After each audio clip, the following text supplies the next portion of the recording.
29 सीटें जो मिली हैं चिराग पासवान के लोजपा रामविलास को, उससे कहीं ना कहीं पलटू राम थोड़ा दुखी नज़र आ रहे हैं। इनको लगता है कि चिराग पासवान को ज़रूरत से ज़्यादा भाव दिया गया है। पिछले चुनाव में 2020 में यदि आप देखें तो उसमें चिराग पासवान ने बहुत नुकसान पहुंचाया था पलटू राम को।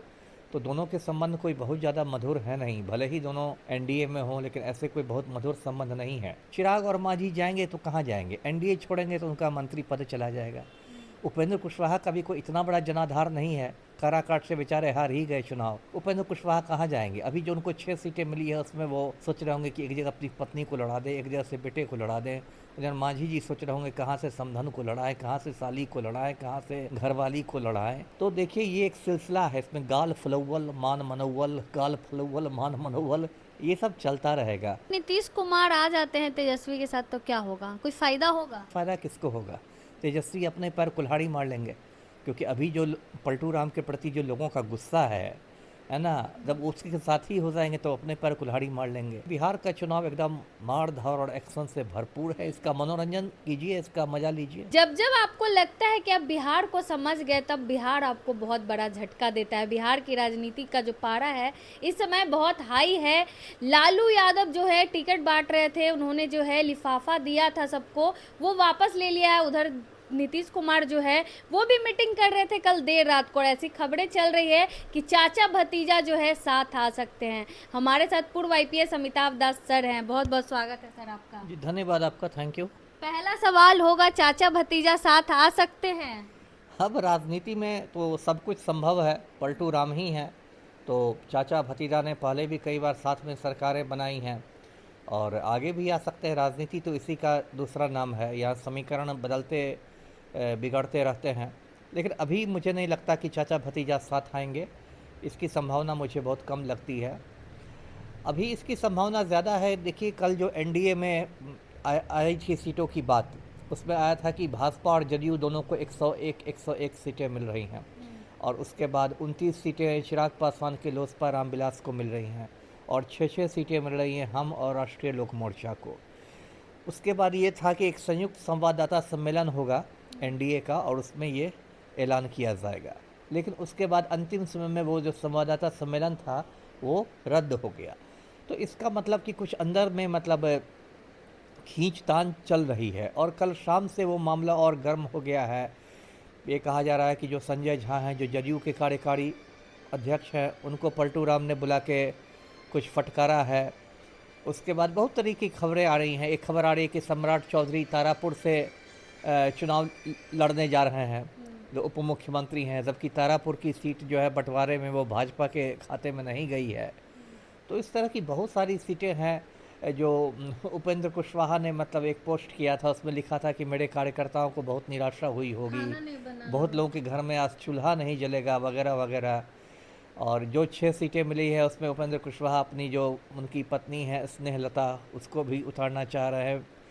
तो अभी देखिए फिर मामला फंस गया है, पेंच फंस गया है और मुझे लगता है आखिरी क्षण तक पेंच इसी तरफ फंसा रहेगा। बिल्कुल अंत में जब लगेगा कि नामांकन की तारीख बीत जाएगी, तब उसके ठीक पहले जाके कुछ इसमें मामला सलटेगा। लेकिन ऐसी खबरें चल रही है सर कि नालंदा से हमेशा जेडीयू लड़ती थी, नाराज हैं कि चिराग के खाते में चला गया नीतीश कुमार, इसीलिए काफी नाराज हैं।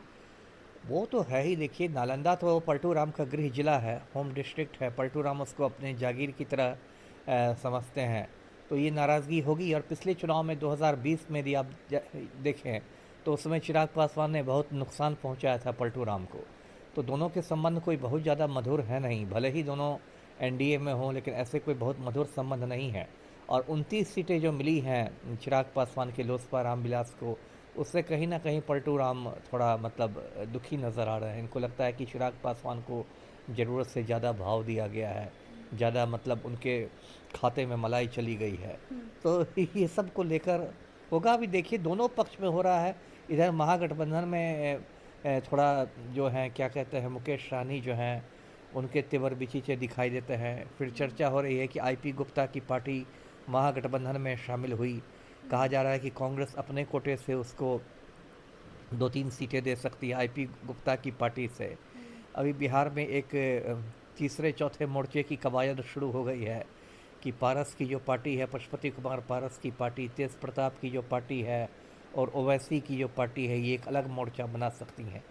तो देखिए बिहार का चुनाव एकदम मार धाड़ और एक्शन से भरपूर है। इसका मनोरंजन कीजिए, इसका मजा लीजिए। जी लेकिन महागठबंधन में कांग्रेस और राजद के बीच सब कुछ ठीक नहीं लग रहा है सर। जी मनोज झा हैं जो कि लिखते ट्वीट करते हैं रात को कि रहीमन धागा प्रेम का मत तोड़ो चटकाए। कांग्रेस के जो है वो भी शायरी मार दे रहे हैं। हाँ, आजकल बहुत लोग कविताओं में बात कर रहे हैं, शेरो शायरी हो रही है। वो जो धागा प्रेम का है वो मनोज झा का मतलब तात्पर्य उससे है राजद और कांग्रेस के बीच का जो प्रेम का धागा है, तेजस्वी और राहुल गांधी के बीच का। मुझे लगता है कि टूटेगा तो नहीं महागठबंधन, क्योंकि दोनों को एक दूसरे की ज़रूरत है। राहुल गांधी को तेजस्वी की ज़रूरत है, क्योंकि बिहार के अंदर तो कांग्रेस आज भी राजद से कमज़ोर पार्टी है। तेजस्वी को राहुल गांधी की ज़रूरत है, क्योंकि अपने बलबूते वो अभी सरकार में आने की स्थिति में नहीं है।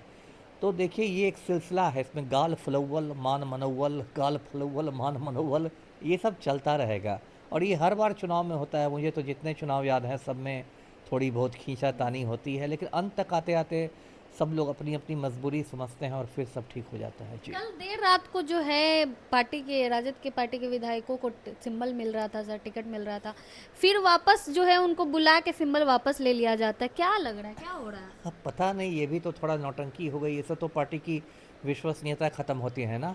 आपने एक बार, मैंने आपको एक बार पीला लिफाफा में चुनाव चिन्ह पकड़ा दिया और फिर कहा कि लौटा दीजिए मुझे, तो ये तो किसी के मतलब सामने थाली परस के हटा लेना हुआ। भाई वीरेंद्र से भी ले लिया गया सर। अब बताइए, भाई वीरेंद्र सीनियर आदमी हैं, इतने दिनों से मनेर के लड्डू खा रहे हैं, कोई फ़ोन पर उनको नहीं पहचानता है, पंचायत सचिव तो उस पर गर्म हो जाते हैं। अब वो तो सीनियर आदमी हैं, उनकी एक पहचान है, उनसे भी ले लिया गया। तो ठीक है, अब ये सब राजनीति का है। देखिए बहुत सारी चीज़ें होता है, क्या है ना कि पर्दे के पीछे होती है, जो ना आपको मालूम है ना मुझे मालूम है। पर्दे के पीछे बहुत सारे खेल होते हैं, वो खेल आखिर तक चलते रहते हैं। तो पर्दे के पीछे क्या खेल हुआ क्या नहीं हुआ, आजकल तो देखिए राजनीति भी एक मतलब बिजनेस हो गई है। होता है कि बहुत सारी पार्टियों में तो खुलेआम टिकटों की बिक्री होती है। किसी को आपने टिकट बेचा, पता चला कि उससे ज़्यादा दाम देने वाला दूसरा आदमी आ गया, तो फिर टिकट वापस लीजिए, दूसरे को बेचिए। पर तो एक सवाल रहेगा सर ये कि अगर नीतीश कुमार आ जाते हैं तेजस्वी के साथ तो क्या होगा, कोई फायदा होगा? नहीं, मुझे पहली बात इसकी कोई संभावना नहीं दिख रही। दूसरी बात, फ़ायदा किसको होगा? तेजस्वी अपने पैर कुल्हाड़ी मार लेंगे, क्योंकि अभी जो पलटू राम के प्रति जो लोगों का गुस्सा है ना, जब उसके साथ ही हो जाएंगे तो अपने पैर कुल्हाड़ी मार लेंगे। मुझे इसकी संभावना नहीं के बराबर लगती है। एनडीए में टूट की संभावना लगती है? नहीं, टूट की संभावना नहीं लगती है। देखिए इसलिए नहीं टूट होगी क्योंकि चिराग और मांझी जाएंगे तो कहाँ जाएंगे, एनडीए छोड़ेंगे तो उनका मंत्री पद चला जाएगा। उपेंद्र कुशवाहा का भी कोई इतना बड़ा जनाधार नहीं है, काराकाट से बेचारे हार ही गए चुनाव। राज्यसभा में उनको भेजा गया तो भाजपा के मतलब रहमो करम पर राज्यसभा गए हैं। तो अंत में देखिए सब लोग स्वार्थ से बंधे हुए हैं। टूटती पार्टी तब है जब आप में कुछ स्वाभिमान हो, कुछ ये हो। उपेंद्र कुशवाहा कहाँ जाएंगे? अभी जो उनको 6 सीटें मिली है उसमें वो सोच रहे होंगे कि एक जगह अपनी पत्नी को लड़ा दें, एक जगह से बेटे को लड़ा दें। उधर मांझी जी सोच रहे होंगे कहाँ से समधन को लड़ाएं, कहाँ से साली को लड़ाएं, कहाँ से घरवाली को लड़ाएं। ये तो 6 सीट ही मिला है मांझी जी को, परिवार में ज्यादा लोग हैं। तो अब परिवार टूट की गठबंधन तो नहीं टूटेगा, परिवार ना टूट जाए। मांझी जी। तो हाँ तो ये सब तो अब प्राइवेट लिमिटेड बन गया है ना। वहाँ जीतन राम मांझी, तो यहाँ संतोष कुमार सुमन, तो उनकी पत्नी दीपा मांझी, तो प्राइवेट लिमिटेड सब है। समधन ज्योति हम्म, मांझी। तब तो इसलिए टूटेगा नहीं, लेकिन अंत तक ये नौटंकी चलेगी। जी बिहार की राजनीति आपको समझ में आ रही है सर, कल रात को जो हुआ?